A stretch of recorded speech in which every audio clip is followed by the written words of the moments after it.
Bienvenue sur la chaîne Savoir Investir. Pensez à vous abonner et à activer la cloche de notification pour recevoir nos nouvelles vidéos.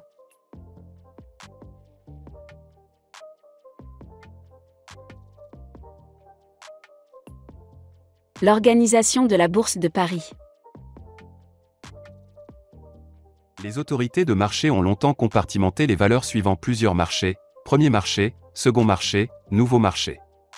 Les actions des différentes sociétés y étaient classées en fonction de leur taille et leur volume d'activité.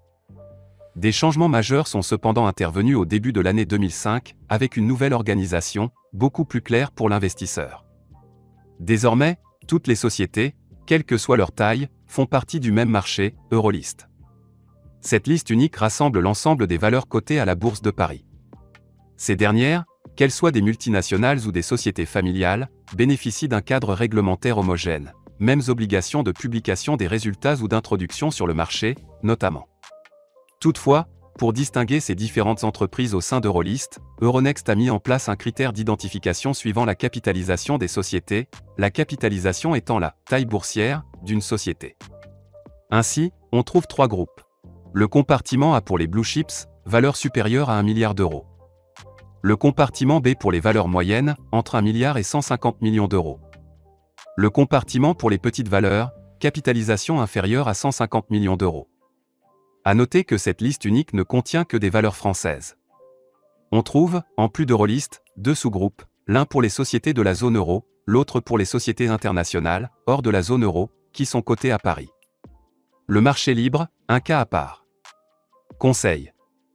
La grande majorité des transactions se déroulant à la Bourse de Paris ont lieu sur les valeurs les plus importantes et, notamment, celles composant le CAC 40.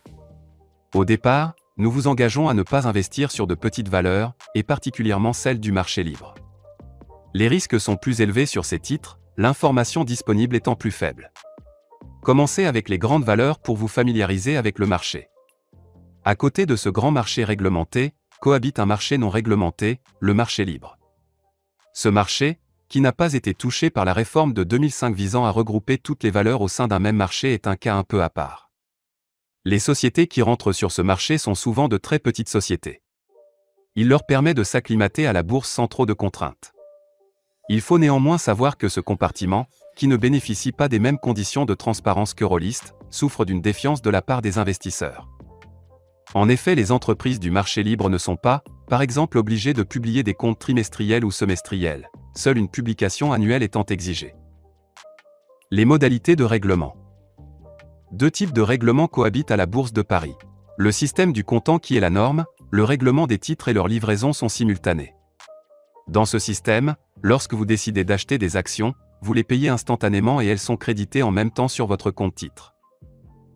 Le service de règlement différé, SRD, qui permet de négocier à terme, c'est-à-dire qu'il existe un décalage entre le jour de la négociation, achat ou vente, et le jour de règlement ou de livraison des titres. Vous pouvez, par conséquent, acheter des actions et ne les payer qu'à la fin du mois, ce système s'apparente au crédit.